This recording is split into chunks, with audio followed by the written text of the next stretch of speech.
মায়েরা তো বুঝেন না যে স্বামী কত ভালোবাসে একজন নারীকে। এই জন্য আমার নবী সাল্লাল্লাহু আলাইহি ওয়াসাল্লামের কথা বলতেছিলাম, আম্মাজান খাদিজা রাদিয়াল্লাহু আনহা যখন ইন্তেকাল করলেন তখন 1 বছরের জন্য শোকের ঘোষণা। আবার প্রতিটি বছর যখন তার মৃত্যু তারিখ আসতো তখন নবী করিম সাল্লাল্লাহু আলাইহি ওয়াসাল্লাম তিনি খাসি জবাই দিয়ে গোশতগুলো মা খাদিজার বাবার বাড়িতে পাঠাই দিতেন, শ্বশুর বাড়িতে পাঠাই দিতেন, তারা যেন মনে করে যে আমি নবী খাদিজাকে ভুলি নাই। জোরে বলেন সুবহানাল্লাহ। আমি নবী খাদিজাকে কি ভুলি নাই। তাহলে স্ত্রীর সাথে স্বামীর যে বিশাল সম্পর্ক, আর এখন সম্পর্ক আরো মারাত্মক। আর সম্পর্ক কি মারাত্মক। স্বামী আসে রাত 12টায়, স্ত্রী ঘুমিয়ে আছে, ঘরে এসে বলে স্ত্রী একটু উঠো খাবার দাও, কয় ফ্রিজে আছে লইয়া খাও। কথা বল না, ফ্রিজে আছে কি লইয়া খাও। আপনার তাহাজ্জুদের নামাজের পানি গরম করে দেওয়ার স্ত্রী এখন এই পৃথিবীর জমিনে পাওয়া বড় কঠিন। আমি কি মিথ্যা বলেছি? অথচ ভাইরা আমার, পৃথিবীর মধ্যে একজন নারী মানে একজন স্বামীর ইবাদতকে সুন্দর করতে। কথা বলেন, একজন নারী যদি তার স্বামীকে জিজ্ঞেস করে যে তোমার বেতন হচ্ছে প্রতি মাসে 50,000 টাকা, এইবারে যে 70,000 টাকা আসলো কেমনে, সে তার প্রাইভেট সেক্রেটারি হিসাব নিতে পারে যে তুমি পেলে কোথায় বাকি টাকাটা, আমি এই টাকা খাবো না, এই টাকা দিয়ে আমার পোশাক হবে না। কিন্তু আমার স্ত্রীরা করে কি আরো কিছু আনো, কথা কোন আরো কিছু আনো। ভূমিদস্যুরা ভূমিগুলো অধিগ্রহণ করে, ভূমিগুলো এইভাবে মানুষের থেকে ছিনতাই করে নেয়। কথা বল, ভূমিদস্যুরা যারা প্রকৃত ভূমির মালিক তাদেরকে তাদের পাওনা দেয় না। কথা বলেন।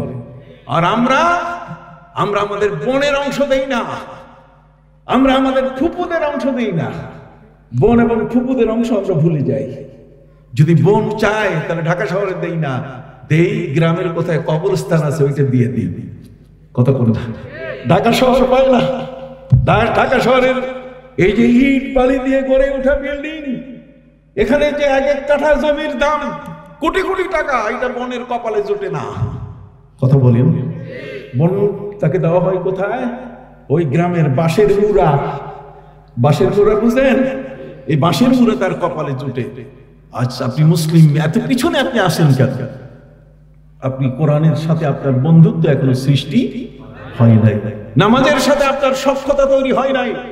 মসজিদের মধ্যে একটা মহাপবিত্র জায়গা, যার সম্পর্কে আল্লাহর পক্ষ থেকে নবীকে বলা হয়েছে, আমার নবীকে প্রশ্ন করা হয়েছে পৃথিবীর সর্বশ্রেষ্ঠ জায়গা কোনটা। নবীজি বলছেন এটাতে এখন বলতে পারবো না, জিবরাইলকে জিজ্ঞেস করতে হবে। নবীজি জিবরাইলকে জিজ্ঞেস করলেন, জিবরাইল পৃথিবীর শ্রেষ্ঠ জায়গা কোথায়? হযরত জিবরাইল বলেন, হুজুর এটা আমার জানা নাই, আমি আল্লাহর কাছে একটু জিজ্ঞেস করি। উনি আল্লাহর কাছে জিজ্ঞাসা করলেন, মাবুদ পৃথিবীর শ্রেষ্ঠ জায়গা কোনটা? আল্লাহ তাআলা বললেন, আপনি আমার নবীকে বলে দেন খায়রুল বিকাই মাসাজিদুহা, পৃথিবীর শ্রেষ্ঠ জায়গা হলো মসজিদ। পৃথিবীর শ্রেষ্ঠ জায়গা কি? আজ সেই বাংলাদেশের মধ্যে আমার ইসলামী ফাউন্ডেশনের হিসাবে 3,88,000 মসজিদের হিসাব এসেছে, কিন্তু বাংলাদেশে প্রায় এখন বর্তমান 4.5 লক্ষের মতো কি মসজিদ। এই বাংলাদেশে 4.5 লক্ষ মসজিদ, পাশাপাশি মাননীয় প্রধানমন্ত্রী 564টা বিশাল মডেল মসজিদ করেছেন। এক একটা মসজিদের পিছনে প্রায় 20 কোটি টাকার মতো খরচা। কথা বুঝতে পারছেন? এই বাংলাদেশের জমিন এখন ইবাদতের জমিনে পরিণত হয়ে গেছে। সুবহানাল্লাহ বলেন। এই বাংলার জমিনের আজান শুনে নেই এমন কোন হিন্দু খুঁজে পাওয়া যাবে না। আমি কি ভুল বলতেছি? বাংলাদেশের মধ্যে আজান শুনে নাই এমন কোন খ্রিস্টান খুঁজে পাওয়া যাবে না। বাংলাদেশের মধ্যে আজান শুনে নাই এমন কোন বৌদ্ধ খুঁজে পাওয়া যাবে না।